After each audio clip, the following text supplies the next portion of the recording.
వృక్షము వలె మోగువేయుదురు, లెబానోను మీద దేవదారు వృక్షము వలె వారు ఎదుగుదు. యెహోవా మందిరములో నాటబడిన వారై వారు మన దేవుని ఆవరణములలో వర్ధిల్లుదు. నాకు ఆశ్రయదుర్గమైన యెహోవా యథార్థవంతుడనియు ఆయన యందు ఏ చెడుతనమును లేదనియు ప్రసిద్ధి చేయుటకై వారు ముసలితనమందు ఇంకా చిగురు పెట్టించుదురు, సారం కలిగి పచ్చగా నుండు. మరి కీర్తనలు 1-5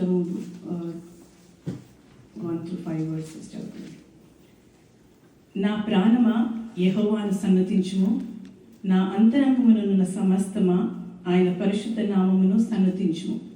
నా ప్రాణమా యెహోవాను సన్నతించుము, ఆయన చేసిన ఉపకారములలో దేనిని మరువకుము.